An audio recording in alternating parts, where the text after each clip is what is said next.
Fermenting superfood.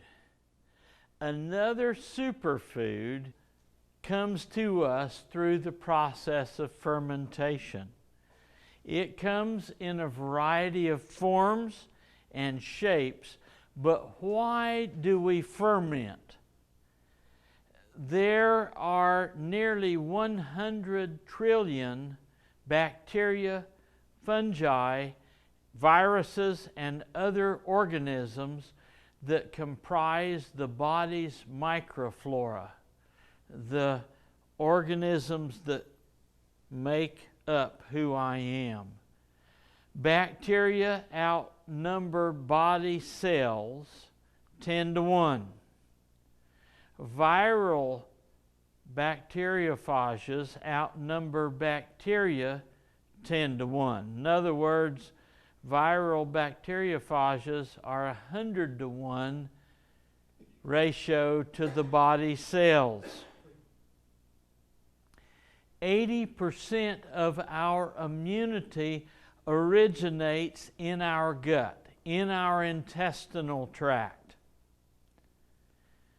1/4 cup of fermented food can supply 10 trillion probiotic organisms.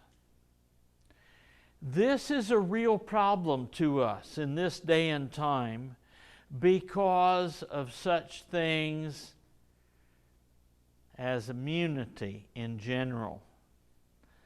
Our immunity is being compromised. When you look at 80% of the antibiotics being used are being fed to animals, then what are we going to use when we come up against something?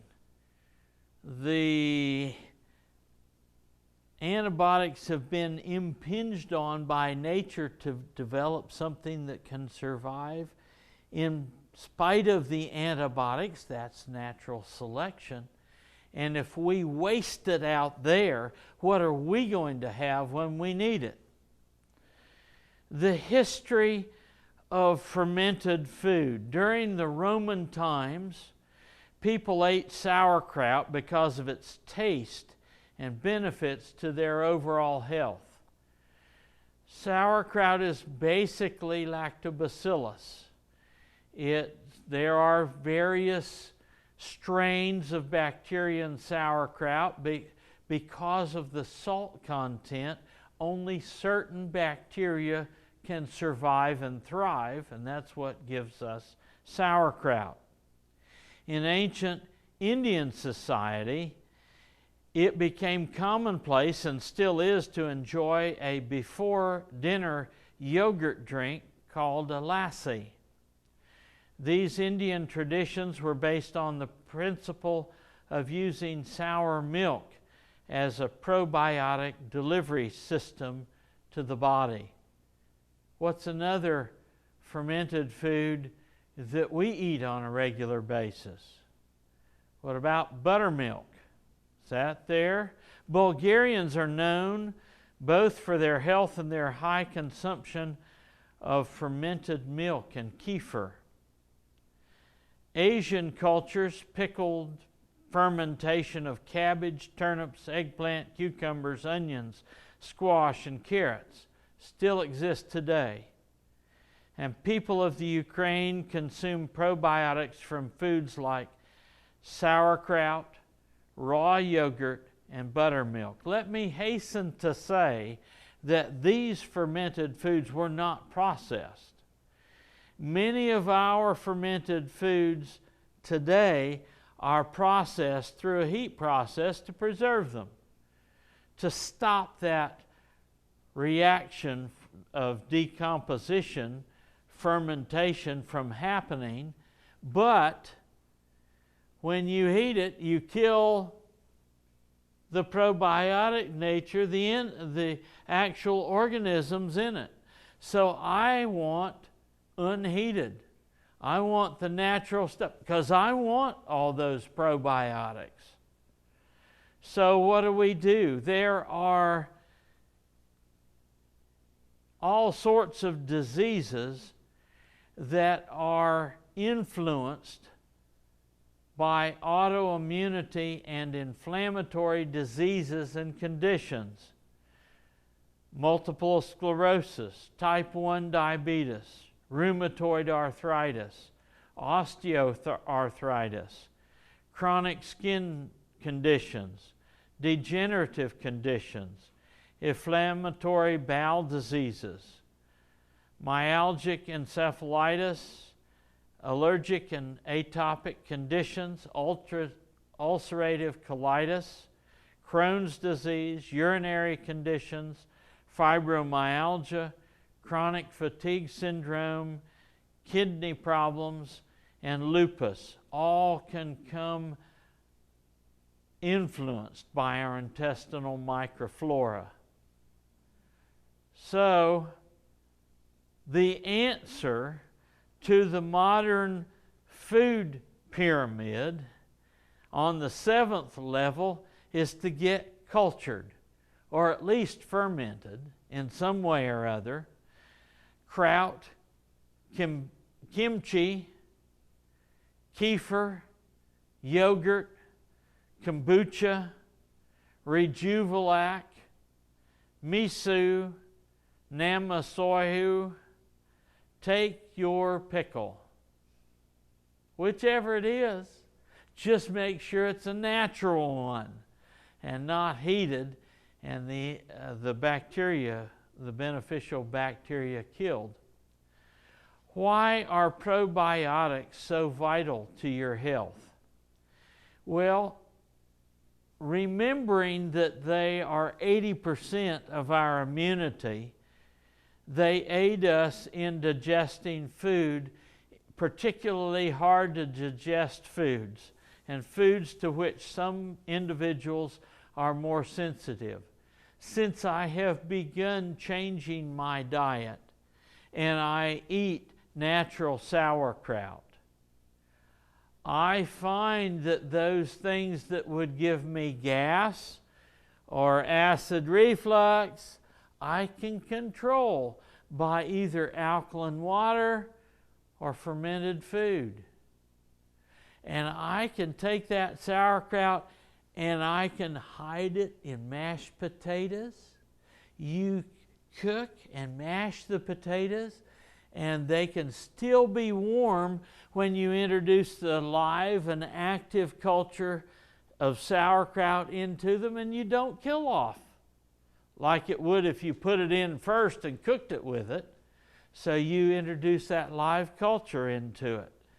I like sauerkraut in salads. You cut way down on the dressing, and I like sauerkraut on sandwiches. So I can find all sorts of uses to get my quarter cup a day. The probiotics enhance the synthesis of B vitamins and improve calcium absorption. It's not good enough to take a calcium supplement. You can take all the calcium supplements you want, but if you don't get it inside your cells, it's not going to do anything except cause bone spurs and deposits. Okay? So you need to make sure that the B vitamins are synthesized. Keep a healthy balance of intestinal microflora. We recently went on a week's vacation, and we went off our diet. In other words, it was a grand experiment to see if our diet was working.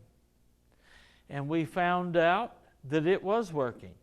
We were glad to get back to fermented food and alkaline water. Even though we had some while we were gone, it wasn't consistent. And so we know that what we're doing is working because we feel it. We need to support our immune system. That's the only thing we're really going to have, is our own natural immunity. And in women, probiotics can promote vaginal health. Moving right on, we hear a lot about detox. Well, let me say this about that. If you don't put the toxins in, you don't have to get them out. So, unless you go off your good diet and binge on junk, you probably won't have to do a whole lot of detox. Well, what things detox your system? The same things that build your system in the first place, primarily greens. They provide all sorts of nutrients way beyond the body's requirement, and they tend to, the fiber strips that toxic stuff out of our body, out of our cells, and enough water. How much is enough? Enough is half of our body weight in pounds in ounces of water every day. Oh, I'm swimming already. But I don't do that. But that's a good goal. Now Jill does. And I think we're all built differently. But you can notice here that a spring detox can just be raw fruits and vegetables, primarily vegetables. Fermented, yes, some fermented foods along on there as well, kimchi. Okay. Things that attack gut flora, the biology in our intestinal tract. The first one is sugar. When I was in the School of Health, we talked about the bacteria that would ingest, the white blood cells that would eat bacteria. And we learned that while those white blood cells would eat bacteria at about 10 per cell, all you had to do was eat sugar, and they'd lay back and depend on the sugar for energy and quit eating bacteria. So you gotta watch, especially high fructose corn syrup. Why is high fructose corn syrup bad for us? Because it has no satiety. Nothing tells you that enough's enough, just more, a little bit more. And it's far more concentrated than the regular sugars. In fact, I would recommend that you eat or drink sugar as opposed to aspartame or any of the other funny ones. You're far better off.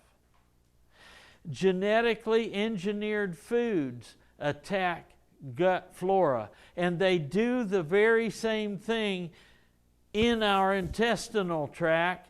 Those genetically engineered foods have more glyphosate, and that glyphosate, being the active ingredient in Roundup, kills. Now, Monsanto will tell you that mammals do not have a shikement pathway.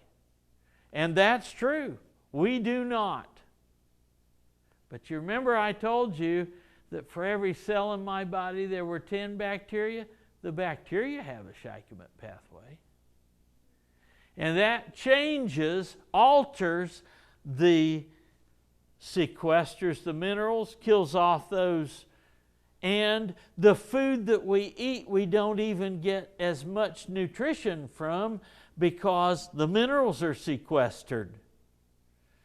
And then it causes Clostridium difficile to begin to proliferate, and before long we're sick with the pathogen C. diff, and that's taken over our digestive tract. Agricultural chemicals, herbicides, pesticides, and glyphosate appears to be among the worst. Glyphosate has been now listed by the World Health Organization as a probable carcinogen. Now, they don't like that term. They are asking that it be changed because that's not good for business, but it's a probable carcinogen. Conventionally raised meats and other animal products and confined animal feeding operation animals are routinely fed low-dose antibiotics and genetically engineered livestock feed.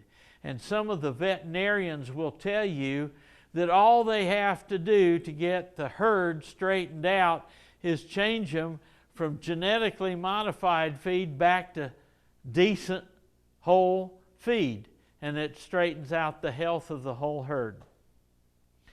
Antibiotics, use only if absolutely necessary, and make sure to reseed your gut with fermented foods and or a good probiotic supplement. Fermented food's a lot better because you have a lot more when you eat it. Non-steroidal anti-inflammatory drugs damage cell membranes and disrupt energy production by mitochondria. And the proton pump inhibitors block the production of acid in your stomach, typically prescribed for GERD, such as Prilosec, Prevacid, and Nexium. And chlorinated or fluoridated water, gluten, stress, and pollution. I don't know whether you know it, but you get more fluorine taking a shower than you do by drinking fluorinated water. Same with chlorine. I don't want to go in a public pool or a hot tub because of the chlorine in it. Okay, so how do you do it? Well, let me tell you the down and dirty way. You go to Mercola.com and you look up fermenting vegetables, and they have 4 or 5 articles.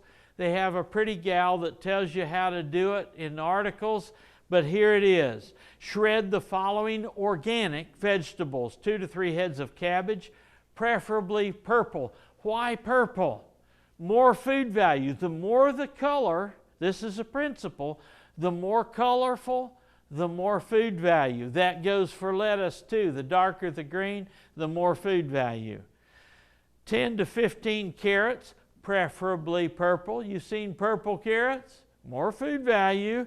3 beets, 1 red bell pepper. Incidentally, a green pepper has 1/4. A yellow pepper has half of the beta carotene that a ripe red pepper has. Red pepper. 1 peeled sweet potato, not regular potato, sweet potato. I wouldn't eat other than sweet potatoes.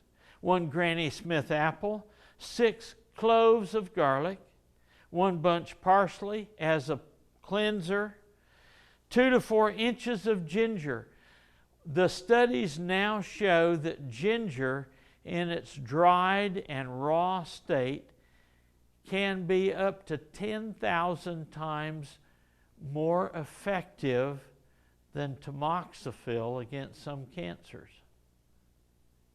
So, fresh ginger, habanero peppers. If it won't cure you, it will kill. No, I'm sorry. That's not really it. It'll just burn it out of you. Mix celery juice to cover the vegetables. Add probiotic starter culture. And mix. Fill quart jars, tamp top off, put a cabbage leaf on top to keep all the vegetables below the water level. Place in a cooler for 1 week and then refrigerate. And you'll have fermented vegetables. And remember, 1/4 cup of these is the equivalent of that whole bottle of probiotics. There you go. That's what you start with. That's what you end up with in a jar. And that's what you end up with on a plate. The high quality solution contains effective bacterial strains. It must be strain specific. And that's why I would get a bottle of probiotics, superior probiotics, so that I can seed my whole bowl to be fermented vegetables. It needs to be viable and dose specific. It needs to stay stable and viable for a long period of time, and it has the ability to survive the stomach and get into the intestine, because if it doesn't survive the stomach acid, how's it going to help you? It's going to die and be killed. And it thrives in the intestine, because what we're doing is we're reseeding the intestine. Now, it's discouraged, but some doctors have tried fecal implants to get the different bacteria in rare cases to get the proper flora going. I don't know, but I think this would be a whole lot easier. If I eat yogurt, should I still take probiotics? Well, did you make your yogurt, and how much sugar did you put in it? Traditional yogurts were phenomenal sources of beneficial bacteria due to their raw and unpasteurized state. But most of today's yogurts are pasteurized unless specially purchased raw and unpasteurized from a local farmer. Sadly, pasteurization radically reduces most of the benefits. Even most of the yogurts certified organic by the USDA are pasteurized in some fashion. So, what's wrong with it? Well, it kills or... There is a book called The GAPS Syndrome. Gut. It's talking about autistic kids. And there is a Dr. Reggio that has you growing fermenting a special type of yogurt that is having a profound effect on autistic kids, because it appears, when I was going through lab school, we didn't have autism. 1 in 30, 40,000. Rare. If we're not careful, the world's leading researcher on that says by 2050, 1 in 2 kids will be autistic. We need to do something. And it's thought that autism is caused by the partial digestion, and you can foster it by getting the right probiotics in there, and some people, like I said, are having some real good success by so doing. Sandor Ilik's Katz, The Art of Fermentation, is an excellent resource. Many other cultures use fermentation. We tend to eat what we were fed as children. And if we weren't fed special stuff, we don't get special stuff.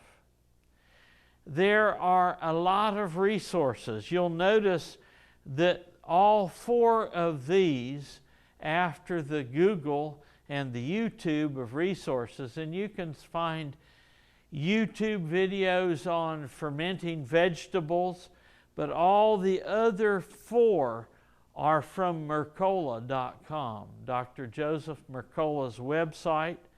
The first one is about the topic, the human microbiome.